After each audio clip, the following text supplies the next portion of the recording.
भारत और अमेरिका के रिश्तों में इस समय तनाव साफ झलक रहा है। अमेरिकी राष्ट्रपति डोनाल्ड ट्रंप की नई टैरिफ नीति और उनके अधिकारियों के लगातार बयानों ने दोनों देशों के बीच भरोसे की खाई को और चौड़ा कर दिया है। हालात इस कदर बिगड़ चुके हैं कि ट्रंप ने सार्वजनिक रूप से कह दिया कि उन्होंने भारत और रूस दोनों को खो दिया है। यही नहीं, क्वाड बैठक में भारत यात्रा की जो चर्चा हो रही थी उस पर भी अब बड़ा सवाल खड़ा हो गया है, क्योंकि रिपोर्ट्स बताती हैं कि ट्रंप का फिलहाल भारत आने का कोई प्लान नहीं है। इन सबके बीच प्रधानमंत्री नरेंद्र मोदी ने भी एक अहम फैसला लिया है। न्यूयॉर्क में होने वाले संयुक्त राष्ट्र महासभा के 80वें सत्र में मोदी हिस्सा नहीं लेंगे। उनकी जगह विदेश मंत्री एस जयशंकर भारत का प्रतिनिधित्व करेंगे, जबकि पहले से तय कार्यक्रम के मुताबिक 26 सितंबर को महासभा को संबोधित करने के लिए मोदी का स्लॉट सुरक्षित था। यह पहली बार ऐसा नहीं है जब सूची में प्रधानमंत्री का नाम दर्ज हो रहा हो और अंतिम समय पर विदेश मंत्री ने उनकी जगह भाषण दिया हो। कूटनीतिक हलकों में प्रधानमंत्री मोदी के इस फैसले को सीधे तौर पर अमेरिका से बिगड़ते रिश्तों से जोड़कर देखा जा रहा है। विश्लेषकों का मानना है कि अगर भारत और अमेरिका के बीच व्यापार वार्ता में अचानक कोई बड़ी प्रगति होती है तो मोदी शायद न्यूयॉर्क जाते, लेकिन मौजूदा हालातों को देखते हुए इसकी संभावना बहुत कम थी। दरअसल ट्रंप प्रशासन की नई टैरिफ नीति भारत के लिए सबसे बड़ी चुनौती बनकर सामने आई है। रूस से सस्ता तेल खरीदने की वजह से ट्रंप ने भारत पर 25% का अतिरिक्त टैरिफ लगा दिया है।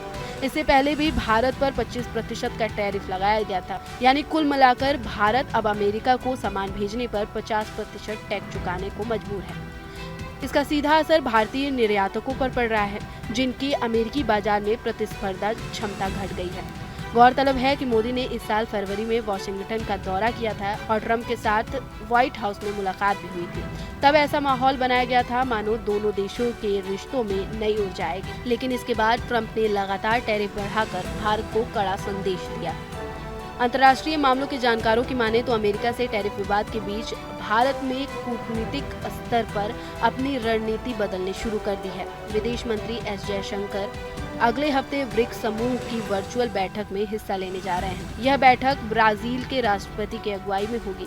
इस सम्मेलन का मकसद है ट्रंप प्रशासन की टैरिफ नीतियों से निपटने के लिए एक साझा रणनीति बनाना और वॉशिंगटन की व्यापारिक सख्ती से पैदा हुए संकट पर चर्चा करना। ब्राजील इस समय ब्रिक्स का अध्यक्ष है और इस 10 सदस्यों के समूह में भारत, चीन, रूस, दक्षिण अफ्रीका, इंडोनेशिया, ईरान और संयुक्त अरब अमीरात भी शामिल हैं।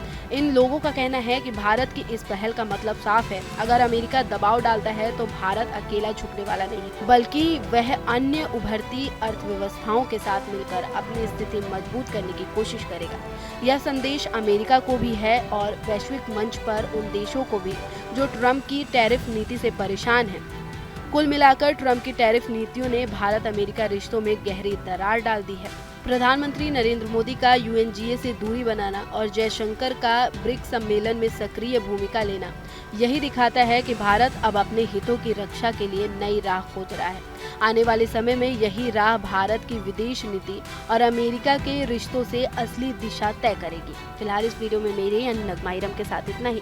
बाकी देश और दुनिया की तमाम खबरों से अपडेट रहने के लिए न्यूज़ स्टेट को सब्सक्राइब कर लें और वीडियो पसंद आई हो तो वीडियो को लाइक कर दें। जहाँ भक्ति है हर शब्द में, कथाओं में छिपे हैं दिव्य रहस्य और ज्योतिष देता है जीवन को दिशा। धर्म से जुड़ी हर बातों को जानने के लिए हमारे चैनल स्तुति को सब्सक्राइब करें।